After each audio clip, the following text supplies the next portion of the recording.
right, welcome to today's financial audit. We are going to look into why people are going into debt. So this is not necessarily financial advice, but it is stupid financial decisions. So let's take a look at it and do some analysis. Why do you have this $22,986 loan on a United Mileage Plus card?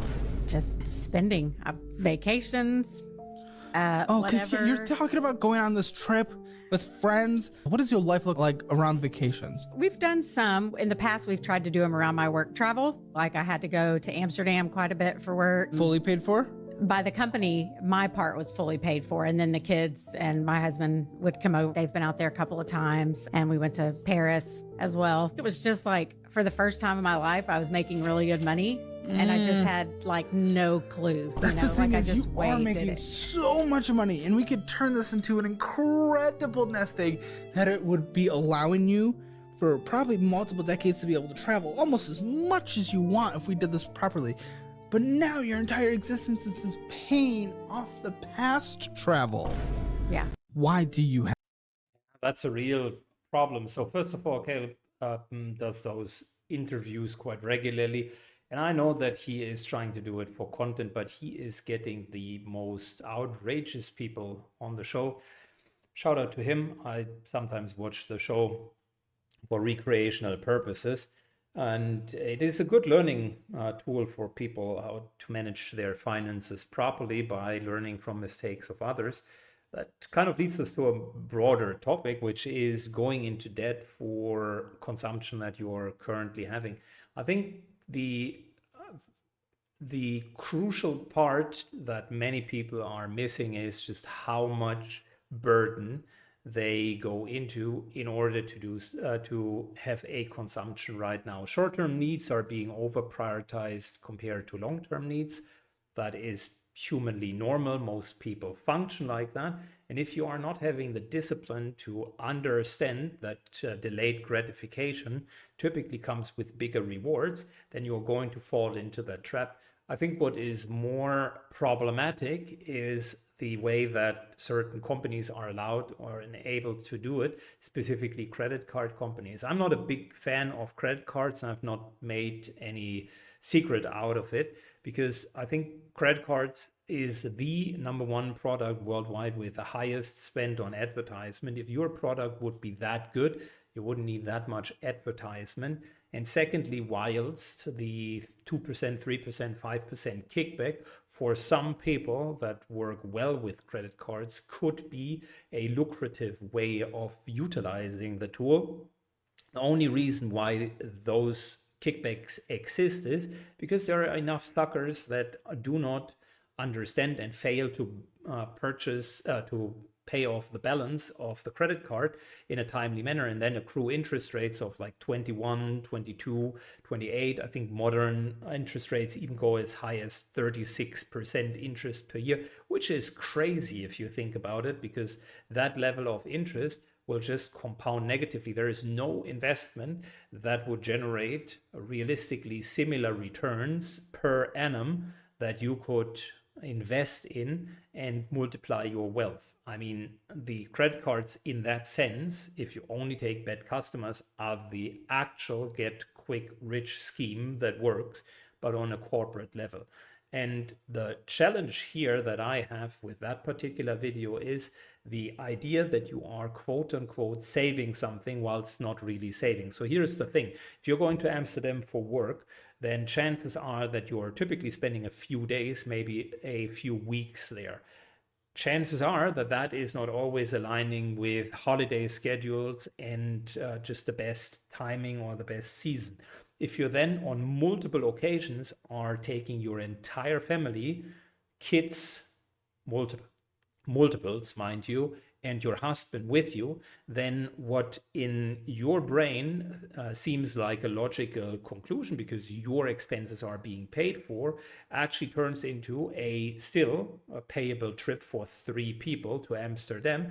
And sometimes if it is just an extended weekend or a work week, then really ask yourself, are you doing yourself a favor with that? Because number one, You are not going to spend all of the time with your beloved ones because you are working. And number two, you're still needing to pay for three people. Listen, I'm not saying it's a bad idea, and someone who responsibly is doing that and maybe doesn't have kids and just a partner and it is not that far off as a travel can definitely capitalize on it. You do have a hotel room anyways, you're flying there, and then it's just your spouse that you need to pay the expenses for, and most of your food consumption and daily expenditures are also being covered, at least yours. But if you do it with a full family, then it becomes a bit more problematic. And this example, like, very nicely illustrates it. So I think vacation debt is becoming more and more of a prevalent thing in 2024, 2025. So that's a great example of someone who does not manage their finances very well. All right, we're having Caleb again. So maybe today it's the Caleb episode of our financial review. Why are you in a bunch of debt? 27 years old. I spent like 10K going to Europe. Whoa. Yeah, for 5 weeks. And I know that it's not going to make me look good and people are going to have opinions about this, but I honestly do not regret that for a second. Well, all right. It gave me like a reason to want to live again. Honestly, when I quit my job, I had 10 to 15K saved up. Like as emergency Why'd you quit your savings. job? It was a tough work environment. It was basically one of those things where the boss felt like a Bravo reality TV show. Like he was the villain, but also like super hectic and a lot going on. So I'm grateful for the experience and I'm really glad I left there. But I do try to take on freelance clients if it's worth it. But right now I'm just trying to focus on my new job. And it is a pretty new job. And so, yeah, I really like where I am. Okay, so are you okay? Yes, sorry. Okay, no, it's okay. Your voice is shaking, so I just want to make sure. In general, I do get shaky when I talk too. So, Okay. Yeah. Well, just as someone who is an anxious person and has my own issues with that, I want to make sure. All right.